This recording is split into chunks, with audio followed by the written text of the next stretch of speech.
viongozi mulio hapa, Chancellor wetu, Vice Chancellor, lecturers, the student fraternity, wazazi, pamoja na wageni wetu wote, including our very valued sponsors. Good afternoon. Hamjambo. Assalamu alaikum. It gives me great pleasure to join you today for the official commissioning of Phase 2 development of Umma University. This is a proud moment for all of us, as it represents not just the growth of one institution, but the remarkable journey of our nation in expanding access to higher education. I recall with fondness my association with this university before it became what it is today. From its humble beginnings as a college of Sharia and Islamic studies in Thika, for its transformation into a full-fledged university in 2014, where I had again the privilege of opening Phase 1 here in Kajiado. Umma has grown steadily, anchored on clear vision of academic excellence. And I want to say congratulations. Today, with the completion of this 10-story building, an investment of more than 1.4 billion, we see yet another bold step forward. This modern facility, designed to serve over 10,000 students, including 81 classrooms, 6 laboratories, and a 650-seater examination hall, a conference center, and a 416-seat auditorium, and much more. It is a symbol of ambition, resilience, and a deep commitment to nurturing future generations. Ladies and gentlemen, Kenya has made enormous strides in expanding access to higher education. Today, our country boasts 80 chartered universities, 30 of which are privately owned, and one of them being this great Umma University. Nearly 150,000 students are enrolled in private universities, representing about 23% of the entire university population. This underlines the critical role that private universities continue to play in complementing government efforts in education. Over the past 3 years, we have been compelled to undertake bold and far-reaching reforms to safeguard the sustainability of our universities and higher education in general.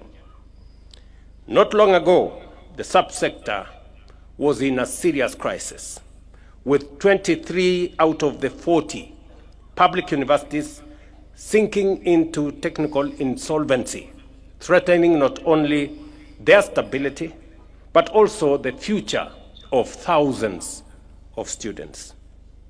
I have heard you very clearly, Mr. Chancellor, that we owe you some money.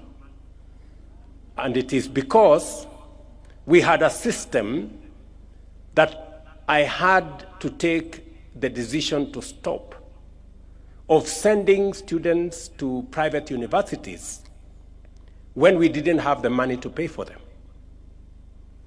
And we accumulated debts in our public and private universities to the tune of 120 billion. Just imagine. And it sank many universities. A university in this county, no, in actually Machakos County, was actually closed. Scott Theological College University, sponsored by my church, the church I go to. We had to step in to go and salvage it from closure. Closed for a year. And many other universities suffered. Public universities, as I have told you, 23 of them were technically insolvent. They could neither pay their staff, nor their suppliers, nor even pay as you earn, or even other deductions, including that time NHIF. And I apologize to Uma University that we sent students here as Government of Kenya several years ago without having proper arrangements on how they will be trained and educated. Ever since I came into office, I have not sent any students here.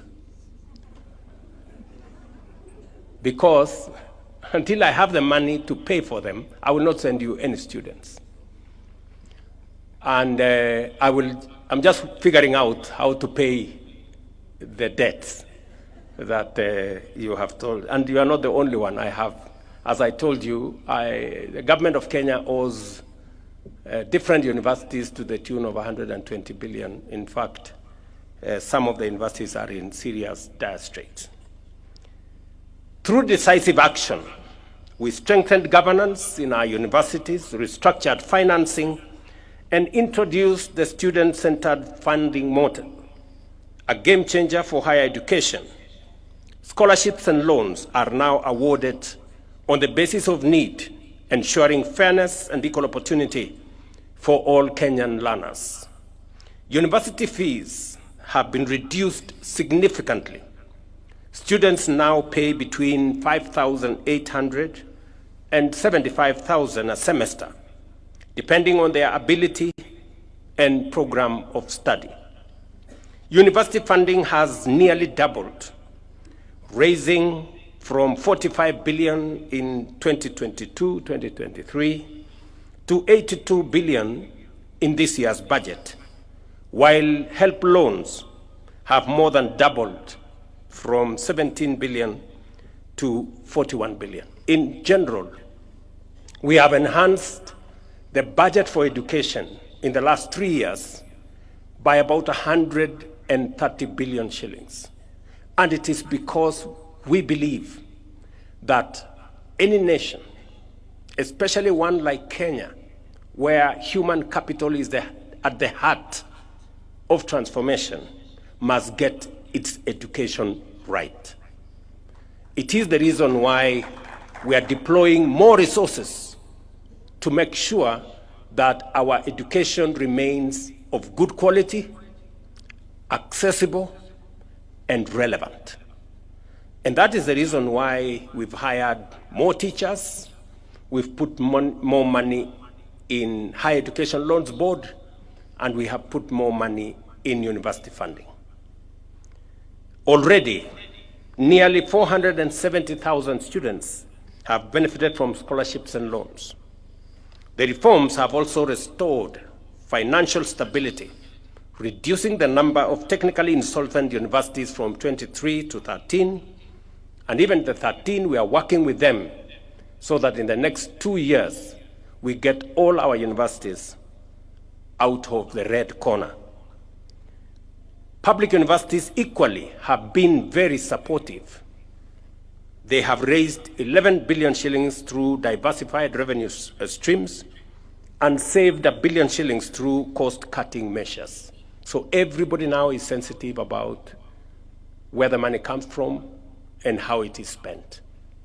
And that is why we will continue to make sure that integrity becomes front, center, left, and right in matters of financial management.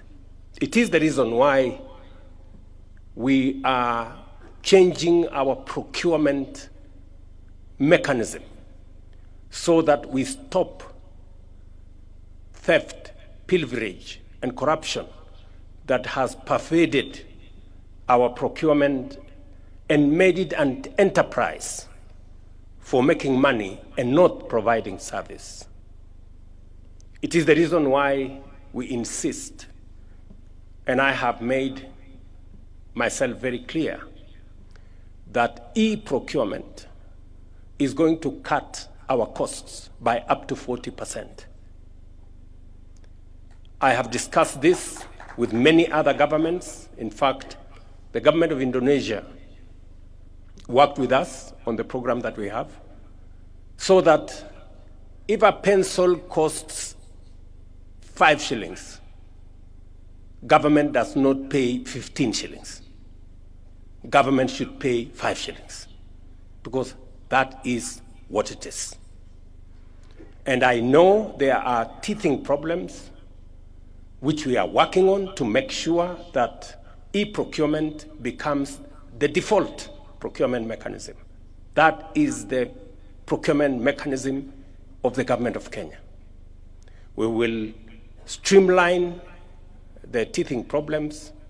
We know there is also resistance by the brokers and the agents and many other profiteering entities, but we are going to stand up to them, because it is our responsibility to protect public resources.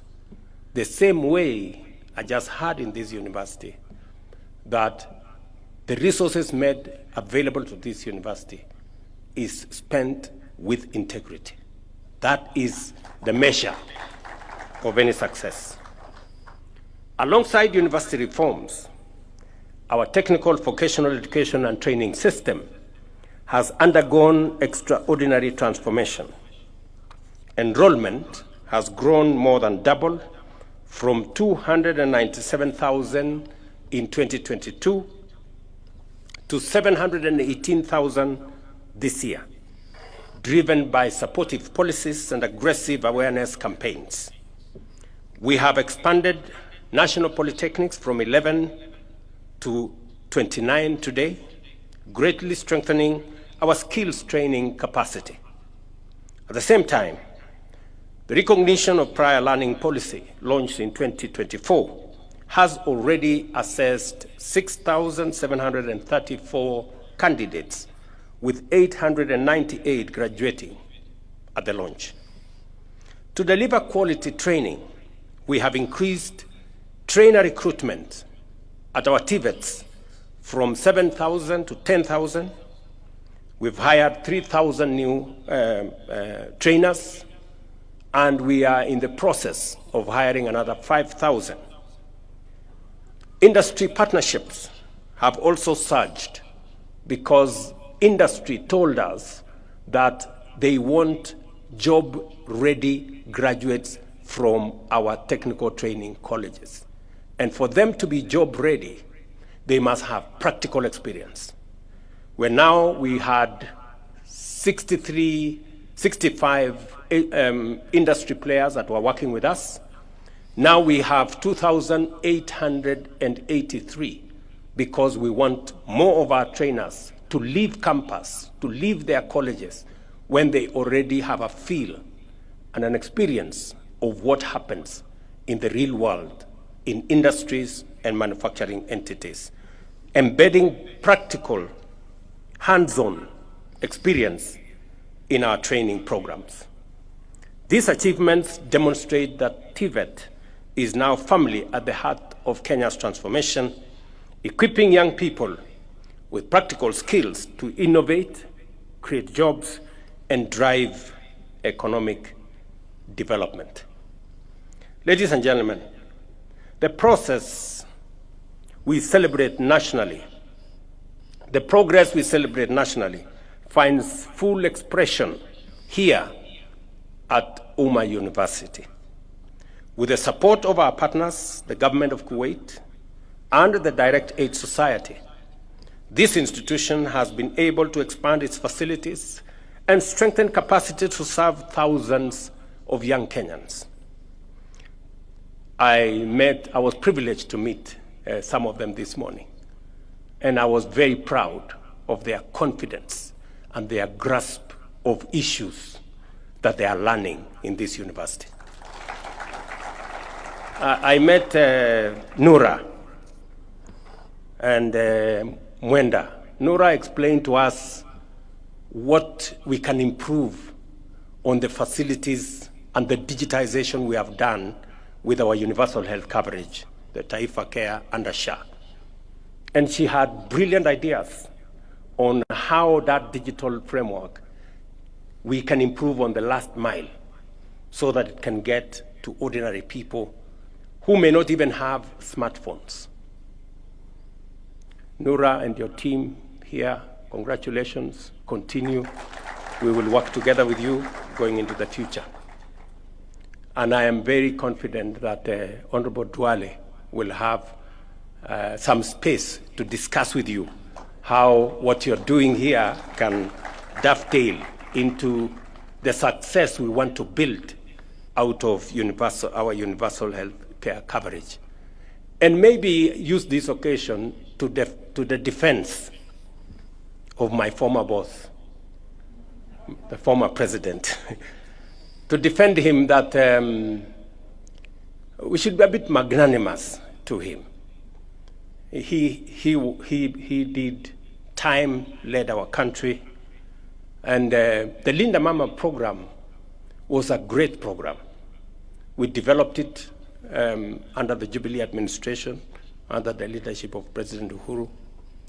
We learned a lot from the Linda Mama program. And because of the experiences, because of the lessons learned from the Linda Mama program, we designed the Linda JAMII program, which was an improvement from the Linda Mama program. So Linda Mama was good. Linda JAMII is obviously better. And therefore, it is an improvement from what it was in terms of the scope, from just delivery of mothers, which was the primary target of Linda Mama. We've now improved it to cover prenatal, before the delivery, postnatal, the delivery itself, postnatal, and it's no longer targeting Mama. It is targeting JAMII, Mama plus the children plus the household. The figures have also increased in terms of benefits. Actually, the figures have doubled from between 2,000 and 2,500 to now 10,000 to 30,000. So we have enhanced the program, but we must accept that we learned the lessons from Linda Mama. That's why we designed a better Linda JAMII program. And we didn't stop at Linda JAMII. We have progressed it into universal health coverage, where we are now looking after the whole Kenyan community. And that is why the figures Aden Duale was saying, of 7 million beneficiaries to now 26.5 million beneficiaries, has become a reality because we are progressing from there. And therefore, Nura was very spot on as she told us about what to do with universal health coverage. I also met some gentleman called Mwenda. I think he was called Mwenda, somebody. And Mwenda explained to me what he thinks about affordable housing. Again, another flagship program that I believe in, because we've danced for too long around mediocrity. And it is time to elevate our standing as a nation. And he explained to us how the last mile of affordable housing can be worked on. And again, brilliant ideas on how we can, get our nation and focus on what kind of urbanization are we going to see in the future. Because urbanization is an imperative. In fact, globally, it is now documented that by 2050, half the population of the world will be living in cities. And urbanization is even higher in Kenya than the global average, which means in Kenya, we will be having anywhere between 55 and 60% of citizens living in cities by 2050. it is up to us today to decide what kind of cities are they coming to stay in. Are they coming to live in slums, or are they going to come to live in organized households and livable cities? And that is why we are embarking on this program. And let me confirm that the good people I interacted with in this university, including Zainab. Zainab explained to us a few things about the economy, political issues that affect the economy. And I think she was called Agfa. She told us, I think, Gatra. She explained to us about the economic issues that, affect investment, affect business, from interest rates to exchange rates to the modus of taxation and many other things. And I must say to Uma University, congratulations. You have some of the most bright young Kenyans here, and you are doing a good job mentoring them and training them. The partnership between our supporters and our sponsors is a powerful demonstration of solidarity whose impact will be felt for generations to come. As we commission this new building, we are not just opening classrooms and offices. We are opening doors of opportunity. Today, we have also laid the foundation for phase 2, which will house the School of Engineering with 7 specialized programs, additional student housing, a medical school, and a teaching and referral hospital further down the road. I'm saying this so that the donors can see where we want this institution to go. And we are going to be your partners.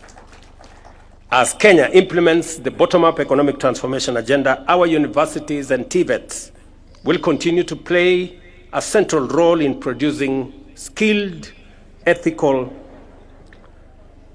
and innovative graduates ready to create jobs, drive technology, and tackle the pressing challenges of our time. In conclusion, I congratulate the Uma University for this milestone. And before I tell you what kind of support we are going to work on, looking at the transformation of Uma University. And this is not the only university that I have come several times to support morally, sometimes financially. Last year, I went to Scott University, the one I told you, that is sponsored by the Africa Inland Church. Last week, I was in Eastern University, sponsored by ABC Church. And today I'm here at Uma University. And I see the passion, I see the restlessness of the young people in Kenya as they look for education, as they look for knowledge, as they look for training. And it is the most perfect expression of what we need and a perfect reminder for us as policymakers and leaders. It is very important that at this point in time, we must have a reflection. In fact, it is an inflection point for us as Kenya. We must ask ourselves questions. Because just across, right here in the border of Kajiado, we have another university that is being built there, Kenya Advanced Institute of Science and Technology University. That university in Konza City here is being built by resources given to us, a soft loan given to us by South Korea. And they've given us a facility of 80 billion Kenyan shillings to build the infrastructure, horizontal infrastructure in Konza, including the university in Konza. But just imagine, South Korea, which is now giving us 80 billion, in 1963 was exactly the same as Kenya. We had the same GDP. In fact, our GDP per capita was 80. The one of South Korea was 79. The same level of education. We had the same agricultural economy. Today, South Korea's economy is 20 times that of Kenya. And they have lent us money to build the university and the infrastructure in Konza. We need to ask us some questions. The difference, where did South Korea get it right? And where did we get it wrong? That's a question we need to ask ourselves as Kenyans, and we need a conversation. We need a conversation as the citizens of this country. Because for far too long, and I want to say this in this university, talking to you and talking to my countrymen and women, the people of Kenya, for far too long, we have made peace with the usual, the ordinary, the simple, the average. When other people are doing things differently, it is time. Fellow Kenyans, it is time. Fellow citizens, it is time for us to up our game, for us to raise the standard, for us to raise our ambition so that we begin to engage with the transformational, the innovative, and the extraordinary. We have been ordinary for far too long. And I am persuaded, beyond any reasonable doubt, that the restlessness we see in our young people, the passion that I saw in the eyes of Nura and Mwenda here, and Zainab, and all the other students, the urgency is because they are tired of the ordinary and the simple and the average and the usual. They want us to up our game. The difference between South Korea and us is one. It's not about resources, because they had the same resources as we do. It's not about money. They didn't have money the way we didn't have money. It's about leadership. That's the difference, leadership. So it's not about the people of Kenya. It's about us, the leaders, the people who have the opportunity to make decisions for the people of Kenya. What decisions are we making? That is what is important. Many of us want to make peace with little decisions, ordinary, average decisions, politically correct, and things like those. And that is why we cannot account for why others are where they are and we are where we are. So we must continue to push the limits. We've made good progress with our transformation of agriculture, with our transformation in education, with our transformation in health. We've made good progress with our affordable housing and markets and hostels, but that's just the foundation. We need to up our game. That is my belief. And we have what it takes. We have what it takes. This nation has what it takes. We have the human capital. We have the knowledge and ideas and passion. And that is why I have been leading from the front. Against all odds, very difficult circumstances. But slowly, people are beginning to appreciate that our economy is doing better. Inflation has come down. Our exchange rate has come down. Our dollar reserves have gone up.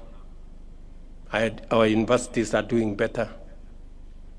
We have more teachers in classrooms. Our food security is much more stable. We're beginning to get it right, but it is not enough. That is why we need to up our game. We need to be more creative and innovative. We need to do more on transformation so that we can do things in a different way and achieve the extraordinary.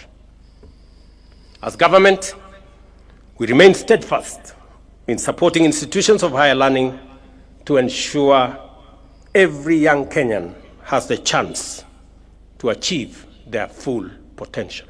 And I wish you well as the student fraternity and the entire UMA University as you pursue not the ordinary, not the simple, not the usual, not the average, as you pursue excellence. Thank you very much, and God bless you. For His Excellency, Your Excellency, before you leave.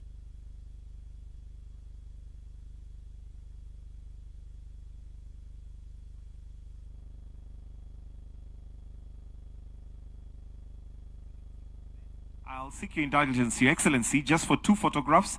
So if we can have the UMA University Council to kindly be coming to the front.